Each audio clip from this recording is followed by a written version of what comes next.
Selamat datang dan mendengarkan sebuah audiobook novel persembahan dari Audiotune dengan sebuah novel berjudul Cintai Aku Walau Sejenak. Cintai Aku Walau Sejenak, episode ke-9. Ada apa denganku? Ku hidup dalam sangkar emas yang tiada pasti kapan waktunya bebas. Ku ingin menyerah pada keadaan, namun aku tidak mampu untuk melakukannya. Aku hanya mampu menunggu kapan takdir akan memberikanku kebahagiaan lagi.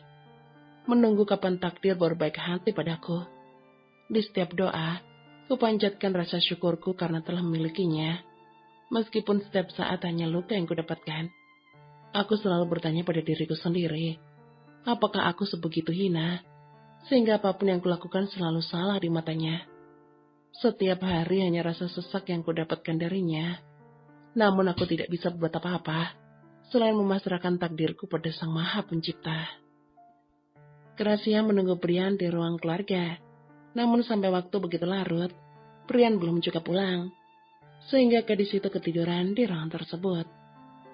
Senyum cerah yang terus mengembang di bibir Brian saat pulang ke mansion, karena seharian ia jalan dengan Maudie kekasihnya. Namun senyuman itu memudar dan terhenti saat melihat wajah Gracia yang sedang tertidur meringkuk di sofa ruang keluarga, karena menunggu dirinya pulang.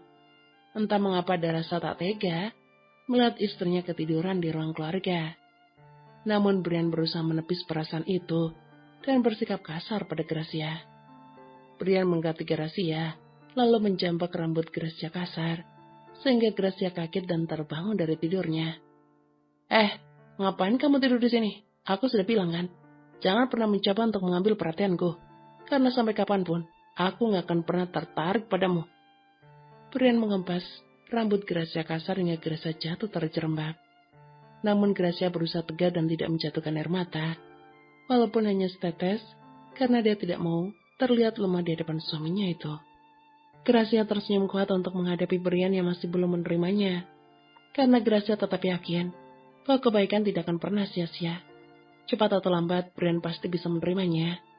Gracia berdiri lalu tersenyum menatap Brian. Mas sudah makan? Tanya Gracia berusaha bersikap biasa saja, meskipun hatinya sudah seperti tertusuk ribuan jarum yang menancap tepat di relung hatinya. Aku sudah makan di luar tadi, lain kali kau tidak perlu menungguku di sini. Aku jijik melihat wajahmu. Sontak Brian lalu melangkah pergi, meninggalkan Gracia yang masih berdiri mematung. Aku gak boleh nangis, aku harus kuat. Aku yakin Mas Brian akan segera berubah, dia hanya butuh waktu. Gracia menatap punggung Brian yang semakin menjauh dan melangkah pergi menuju dapur. Gracia sengaja masak makan malam untuk Brian dan menunggunya untuk makan malam bersama. Namun rencana tak sesuai harapan. Kini Gracia makan sendiri dengan makanan yang sudah tersaji dingin. Sedangkan Brian, setelah menutup pintu kamarnya yang langsung tiduran, sambil merentangkan tangan sembari menatap langit-langit kamarnya. Ada apa denganku? Kenapa aku tidak tega melihatnya tersiksa? Kenapa aku tak bisa membuatnya menderita? Melihat senyumnya hatiku bergetar dan rasa bersalah seakan merasuki jiwaku. Kemam Brian. Enggak, aku gak boleh kasihan padanya. Karena dia menjadi penghalang antara aku dan Maudie. Aku akan terus menyiksanya sampai dia bosan berada di sisiku. Brian menepis perasaannya agar dia tidak bersentuh akan kebaikan Gracia. Kenapa aku jadi memikirkan gadis itu? Mending aku mandi aja. Seharian jalan dengan Maudie membuatku gerah. Brian beranjak lalu mengambil handuk dan pergi mandi. Gracia sudah menyiapkan segalanya sebelum Brian kembali. Mulai dari pakaian gantinya sampai handuk pun Gracia siapkan. Sehingga Brian tidak punya lebih banyak celah untuk memarahi gadis itu.